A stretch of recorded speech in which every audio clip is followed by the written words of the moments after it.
All right, everybody. I'm going to run you through a couple of quick videos on what happened to some of these tribes. We're going to talk about what happened to a tribe that tried to surrender, what happened to a tribe that tried to run, and what happened to a tribe that tried to fight.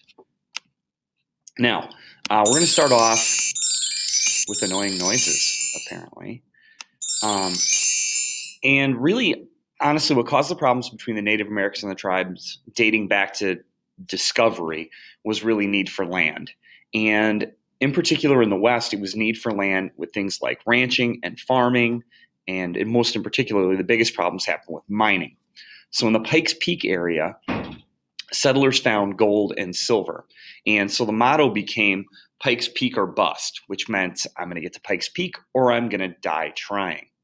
So everywhere those settlers went, problems happened.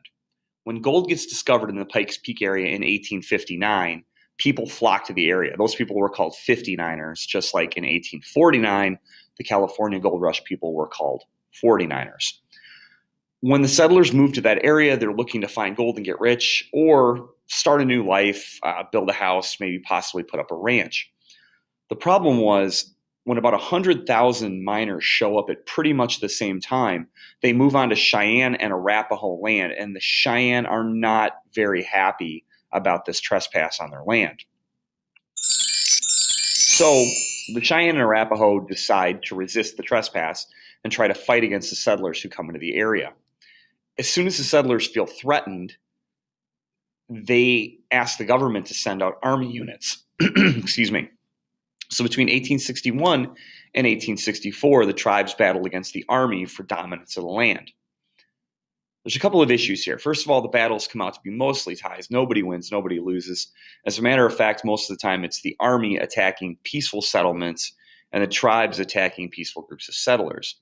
The real problem comes in is because between 1861 and 1864, the Civil War is also going on. So the United States government has their best troops and their best leaders fighting in the East, and they're sending kind of their second-rate leaders and the other soldiers to fight against the Native Americans in the West. And so you have some really questionable things that happen. And what this leads to is something called the Chivington Massacre. Now, the Chivington Massacre is named after the American leader in this situation, the guy whose last name is Chivington. Now, this is going to be the example of the tribe that tried to surrender. So in 1864, late in the year, Colonel John Chivington announced to his troops that he was going to put an end to what he called the Red Menace, or the Indian problem. And he ordered his men to attack a peaceful camp of Cheyenne at a place called Sand Creek. Now, if you notice, there's something about what I just said and something about what's on the slide that doesn't fit. You don't usually attack peaceful. That would be like beating up the senior citizen or kicking the pre-K kid. It just doesn't make a lot of sense. The reason why it was a peaceful camp is the warriors and hunters were all off on like a month-long hunting trek to try to get buffalo and other meat for the tribe. And really all that were left were women, children, and the elderly.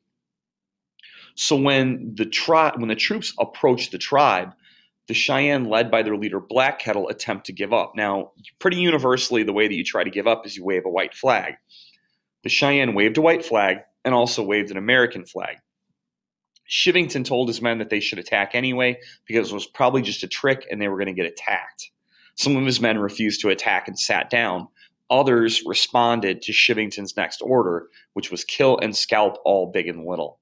And what happened next is kind of just a disgusting mess, because when they rode down into the camp, they scalped the men. That means that they cut off basically the skin and the hair above the ear line. Now, if you're thinking, well, that's a Native American thing, it's not really. You should look up the history on it and figure out how it really started. But eventually, you'll bleed to death from that, and so a number of the men died. They disemboweled the women. That means you take your knife and you cut around someone's intestines and stuff and allow their stomach and their intestines, all their internal organs, to fall out on the ground. Person goes into shock and is going to die. And they clubbed the children to death, including the infants, with the back ends of their rifles. Obviously, this is not only unethical, which means it's kind of not okay. It's against all military rule. It's against any treaty the Native Americans had with whites, and it just completely goes a step beyond. By the time the attack is over, 450 Cheyenne are dead. The only Cheyenne that are able to survive this attack either run away at the start or actually are children that hide themselves under their dying mothers. Obviously, the Cheyenne warriors come home and find this complete mess of a village that they're living in. And so they respond with, rather than attacking the army, they attack villages of helpless settlers, kind of an eye for an eye type thing. And the attacks become even more bloody than the first 3 years of things. Then in 1868, the Cheyenne and Arapaho tribes, women and children, are once again massacred in a place in Oklahoma. At this point, the Cheyenne and the Arapaho realize that they can't possibly defeat the army and that their numbers of women and children in their tribe are so low that they can't risk continuing to fight, and they're forced onto a reservation. Again, this tribe tried to surrender, and this is what happened to them. By the way, that Pikes Peak Gold Rush, only 1 or 2 people actually found gold, the Comstock lode that you guys read about in your homework. But for the most part, it was a bust, and all the settlers left the area. So all those people died for no reason. But they moved to someplace else, and that place was going to be Idaho. And this is where you're going to get the example of the tribe that tried to run. So the search for gold led gold miners to western Idaho, where they met up with a tribe called the Nez Perce or the Nez Perce, which actually translates in French to pierce-nosed, even though they didn't believe in piercings, because I don't know why we come up with names for things. I mean, let's be honest, look at every rapper's name. I don't get it. All right. They were a peaceful tribe. They'd never really had a problem with whites. They'd actually helped Lewis and Clark on their expedition west try to map the West. They were led by a guy named Chief Joseph. Now, Joseph wasn't his real name. Joseph's father had sent him to school in the East so he could learn English and learn to understand the way that white people thought and the way white people worked. But Chief Joseph had promised his father when his father was dying that he wouldn't surrender his land to the whites. But shortly after his father died and he took over, the government told the Nez Perce that they needed to move because white settlers were coming to look for gold on their land. So they were going to be moved to the Lapwai Reservation, which was in their own state of Idaho, which was actually seen as a pretty good deal because they got to stay in their own home area. Unfortunately, it didn't quite work out that way because on the way to the reservation, Nez Perce warriors killed 2 white settlers that were heckling them. They're actually spitting on these people and calling them names and throwing things at them. And a Nez Perce warrior who was 14, so about your age, got fed up and shot 2 settlers. The army told the Nez Perce that they had to turn these white settlers over, and Chief Joseph refused.